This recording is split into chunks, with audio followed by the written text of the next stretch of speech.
guys, I'm Ryan Houston and welcome to my fly tying channel.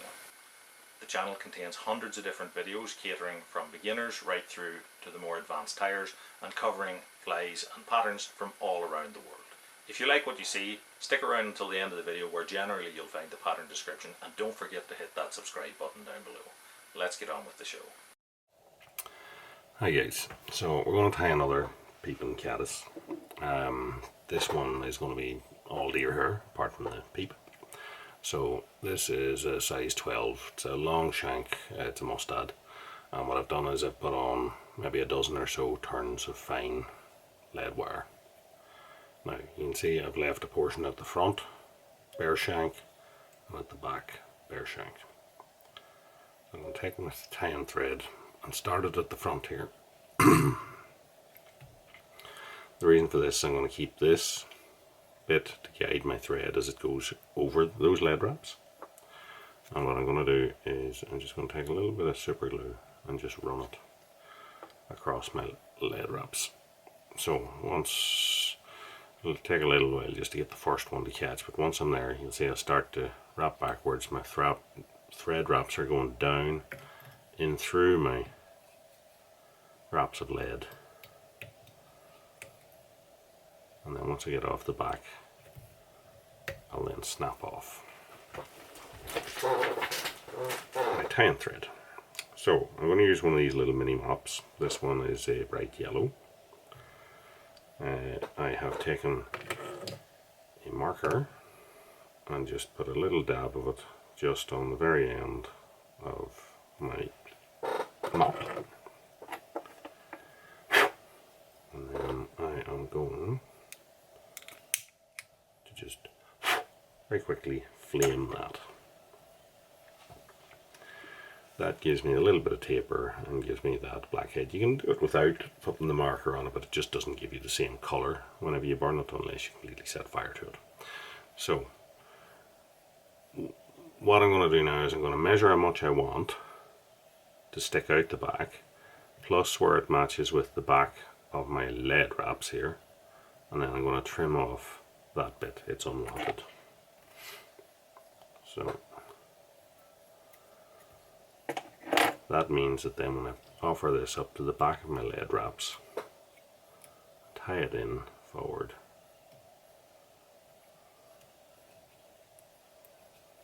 I get my Peeping Caddis, and I have no taper between my lead and this. This is taking it up. So what I'm also going to do is I'm going to flip this up and I'm going to put a bit of varnish in there. Don't want to use super glue on that bit if you can help it, just so that it doesn't wick into the chenille and we'll lose the sort of motion of it. So what I'm going to do is use a bit of roe deer, and this is going to be sort of like the idea of just building a continuous muddler, kind of like you would do for like it's a Goddard's head, isn't it? Now the first bunch, what we're going to do is put it in like this, because we're going to use some of that at least for the legs. So what I'm going to do is come right back to here, take my bunch, measure it out so that the points extend at least to the end of my little peep there. My thread should be hanging because I put it at the very back. It should be hanging, so that'll show me what level to put my wrap on at. So I put on a couple of loose wraps and then tighten into that. And then I'm just going to wrap through those wraps a little bit. And then I'm leaving them long because I have the lead underbody to make this thing sink. It's harder to stack it back with something. You need something slightly thicker, so a thicker tube would do it alright, something like this here. So then we're going to advance up the body. What we're going to do is we're going to put on sequential bunches of Deerhair. So for this next one and the ones in front of it, what I'm going to do is I'm going to reverse this so that the butt ends are pointing backwards, because I find that splays better for me. So I'll push it on and then allow it to flat around, grab it. This pinches the previous bunch and holds this one in place, and again put on a couple of turns and then just tighten into it and wrap through it. And then we're just going to repeat this process till we get to the front of the fly.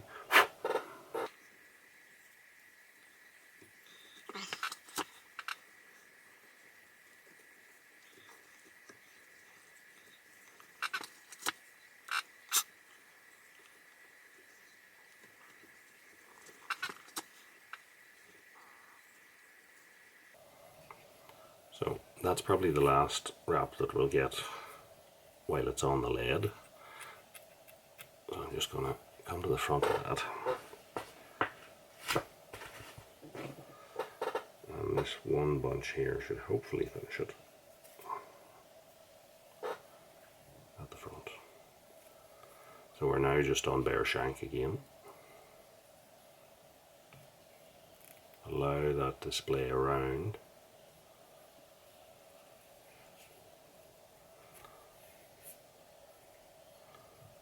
And then if I pull it all back, I can just get in there and finish the fly off, finish a little head.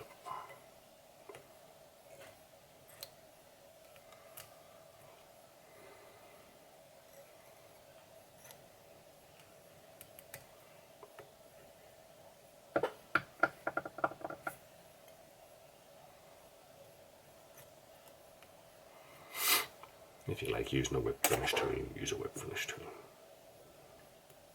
I'll nick that off. Now I'm going to take I'm going to pull all this back, and I'm going to just come in with my super glue, put on a tiny little bleb there, keep holding this back,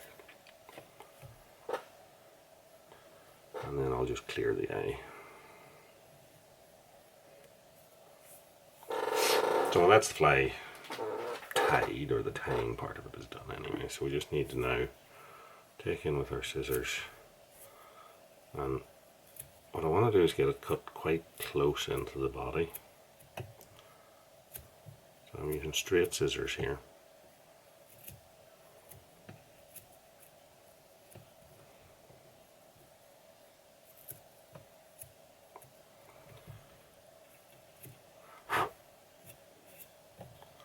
Now, you noticed I didn't cut right back, because what I want to do is just, that's part of the reason I did the swap around at the start, it's just to, so I can grab these ends, I can distinguish them from the natural tip ends,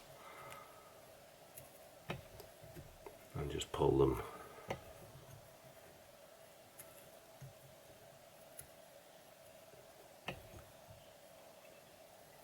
up so I can distinguish them from it, and leave them because they're acting like little legs.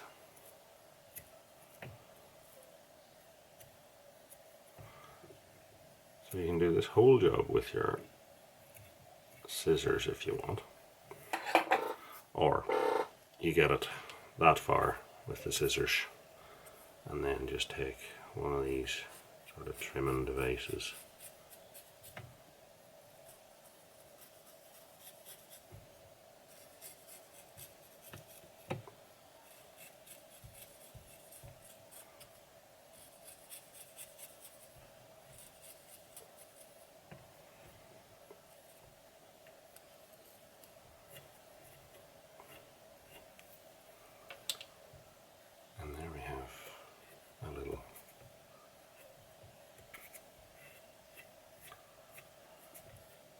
Deerhair, Peeping Caddis. So initially I was a little bit concerned that the thing would float, but I think we give Deerhair a little bit much, a little bit too much floatability, quality, respect, shall we say. I just set it on water, it did float, but the second I squeezed it and it got wet, after that it just went straight to the bottom, after that under its own weight. So if you were worried you wanted to go down quicker, you can add beads or use tungsten in the mix, but otherwise this will give you a sort of a slow drift Peeping Caddis. And it probably looks a little bit more natural than some of the other furs that we use, because it looks like little sticks and stuff that these things would make their caddis shuck or case, whatever you want to call it, out of. So thank you for watching until the end of the video. Please take this opportunity to hit the subscribe button down below. Tell your friends about the channel, and if you want to watch some more of my content, then check out some of the links that are appearing in your screens at the minute. As per usual, I hope you enjoyed the video, so until next time, tight lines, and thanks for watching.